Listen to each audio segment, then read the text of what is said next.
it's fun, you know. Well, it is. I'm sure hey, and I tell you what, I hate to say this, but you could show it to him 2 days later and it'd be a new experience. Right. And it'd be a thrill again. Yeah. Which is kind of nice. But at any rate, sure. What was that? Oh, yeah, Newt. Sure. This would have been, golly, it was in the 70s probably sometime. Okay. Newt was, yeah, it was. It was after Armco bought the place and Newt was running the company. Right. It was before, well, maybe it was during the fact that we had the three Wilbur-Smith and ourselves and one down in Texas, what the other name of the company was. They were 3 companies that Armco had bought, and they sold us all. Oh, okay. You didn't realize that? I didn't know that, I don't think. Okay, what's the other company in Texas? Why can't I say it? Well, it'll come to me maybe. But Sure. anyway, Armco bought us, then they bought these other 2 companies, one of which is Wilbur-Smith. Okay. And Associates. Anyway, Newt was placed in charge of all 3 companies. Okay. And he did not make himself popular with Wilbur-Smith at all because they had, I think, 2 airplanes. Okay. And not a very big company. Okay. Airplanes are expensive. Sure. So he made them sell them. They hated that. They hated it. But he was an Armco employee. Sure. This is before we bought the place back. Sure. Between. Well, anyway, 71. someplace in there, Yeah.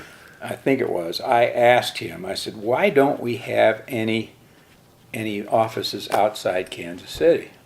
I think at that time he may have just been in charge of the energy group. I'm not sure, but somehow I knew he had enough position that I could ask him that question. He says, we don't need them. We got all the work we need right here in Kansas City. We don't need any place else.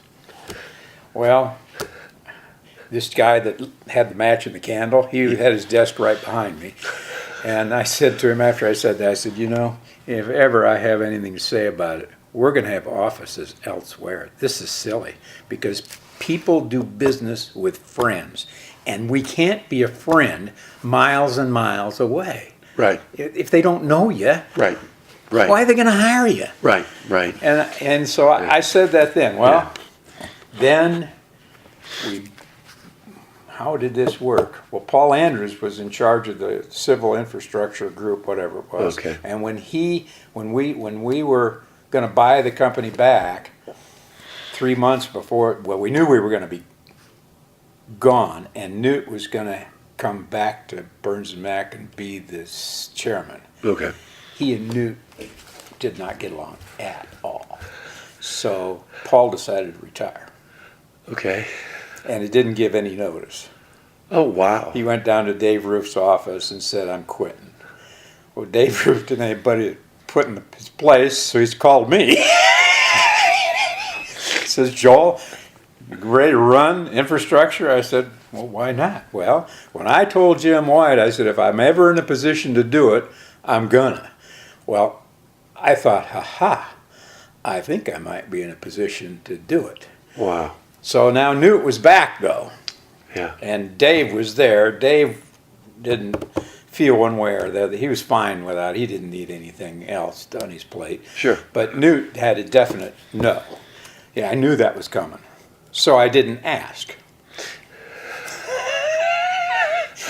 One day, Jim Foyle, who was my marketing guy, secondary marketing guy, and Bob Berry were sitting around talking about what to do. Right. And I said, we're going to have a new office someplace. And they said, what? Because that was a no. Everybody knew that was not going to happen. I said, we're going to do it. Let's talk about it. Where should we put it? And so we had a little discussion about it, and it was obvious where to put it. I mean, the culture's the same. It's the same state. We knew people over there. It's the same agencies we're dealing with. Sure. Everything's the same except the address. Sure. And obviously the people, but we already knew the people. So it's so easy. I said, so let's start doing a little spade work over there. So Jim Foyle would go over there for a couple of days, 1 week, and Bob would go over for another couple of days, some other week, and they just generally started calling on people, the potential clients. Sure. People we knew. Sure. And finally, I said, hey, it's time that we do a little bit more. We got to decide who is going to do this. It's either going to be Jim or it's going to be Bob. One of them. Well, Bob volunteered to do it. He said, I want to do it. And I said, okay. Now, you're going to go over there for longer than a day at a time or two. And you're the only guy that's going to be going. Well, you're no longer going. And so we got to figure this out. We can't let anybody know what's going on. Well, but you got to find a job, work. Sure. Well, he stayed.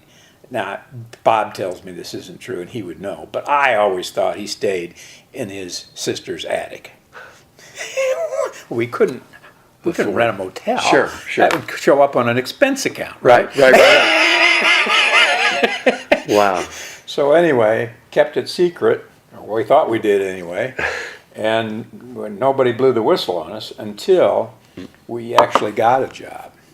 Now we got to have an official location. Yes. So we rented a motel room, like a Super 8 or something. Oh my gosh. This is just a cheap old motel. So that's the first and location? Yeah. And Bob got the front desk to when people call in and ask for Burns and Mac, it's his room.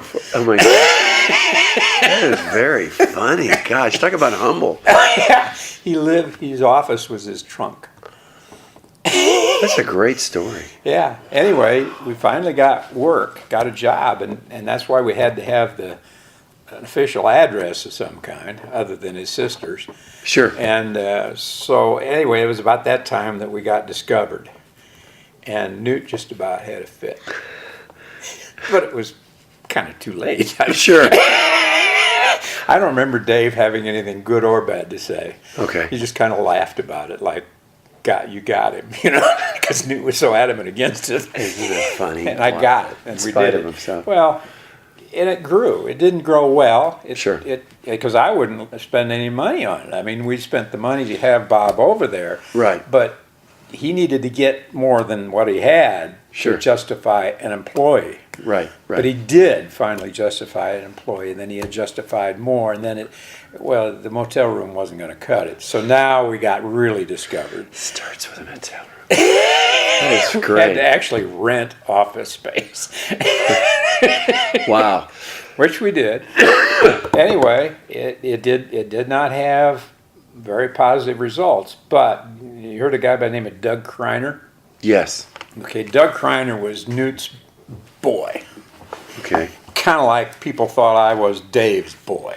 Okay. Except he and Newt were a whole lot closer than Dave and I. Well, Dave and I were close personally, but not business-wise particularly. Okay. In fact, the side story on that,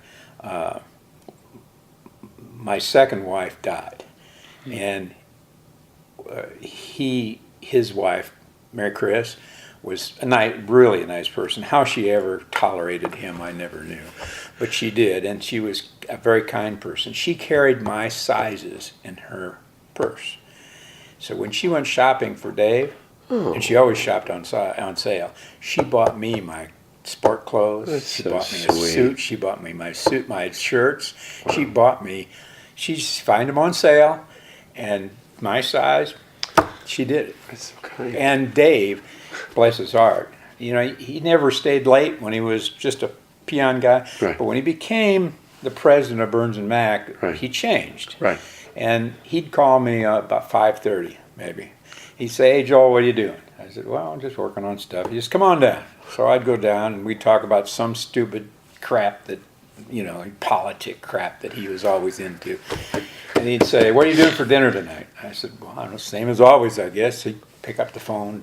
"Hey, Chris, Joel's coming over for dinner tonight. You got another bowl of soup?" The answer was always yes. So I ate with Dave and his 3 kids and his wife several nights, maybe once every other week or once a week. Wow. Yeah, he was so kind to me because That's wonderful. yeah, and so then of course he never thought he'd be in the same position.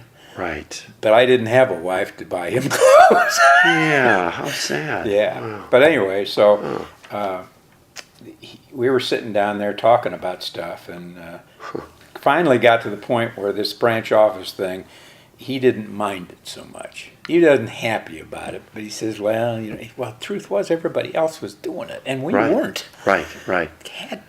Something had to happen, or we're going to shrink. Right. You either grow or you shrink. Or you die. Yeah. Yes. And so he wasn't averse to it like Newt was. But at any rate, Doug Kreiner worked with Newt. Okay. And Doug was he was put in charge of the corporate marketing. Okay. So he came to my office one day and says, "Hey, Joel, how's St. Louis going?" I said, "Well, we're losing money, but we're growing. And, I think it has a lot of... St. Louis is a bigger market than Kansas City is. So, surely we're going to do well. TWA's over there. Of course, that didn't last forever. Anheuser-Busch is over there. Right. And we got some pretty good prospects. Of course, Anheuser-Busch is one of the worst companies to work for, or was then anyway. We didn't know that, but... Wow. Anyway, and TWA got bought out, and, all things changed. Went away. Yes. But anyway, Kreiner says, "So, where's your next office?" I said, "What makes you think I'm thinking about one?" He said, "I know you, Joel. You're thinking about another office." I said, "Well, kind of." He says, "Well, I want to be involved. I'll write up the proposed, all the backup stuff, so that was justification for the office." I said, "Well, I don't really have." He says, "Where are you thinking about?" I said, "Well, we're not going west, because we got this little bitty operation in Denver for the Denver airport, and I don't want to get into it with special projects." That was another group, and they got 3 or 4 people there, and they can't get work. They got it all. Whatever work they got, they have to give back to Kansas City, and it's just people there. Okay. They weren't soliciting. At any rate, I said, "So not going to be there. I don't want to get in an argument with them. I'm from Iowa. I know we're not going to get any work in that provincial state, so forget that. Arkansas is probably just as bad, and Kansas we can kind of do from here. Sure. But I don't see that as an opportunity. So I'm thinking either skip Iowa and go to Minneapolis, or go to Milwaukee, or go to Chicago. One of those 3." And he kind of agreed with that, actually, after we got done doing it. He says, "Yeah, I think that's..." He said, "I'll tell you what, I'll do some research on those 3." I said, "Great." So he came back. Chicago was the answer. Oh, wow. Why did I not think that would be the answer? Sure. Because he's from Illinois. Okay. So, okay, well, if we're going to do that, we'll need someone to run it. So who's going to be the guy? He raised his hand. I said, "You want out of here, don't you?" He volunteered to go to Chicago, to open up a Chicago office. The marketing guy. So I thought, well, Newt isn't going to argue with that, because it's his buddy. Right. So you got him. That's so funny. So anyway, that happened, and that's how that one started. And then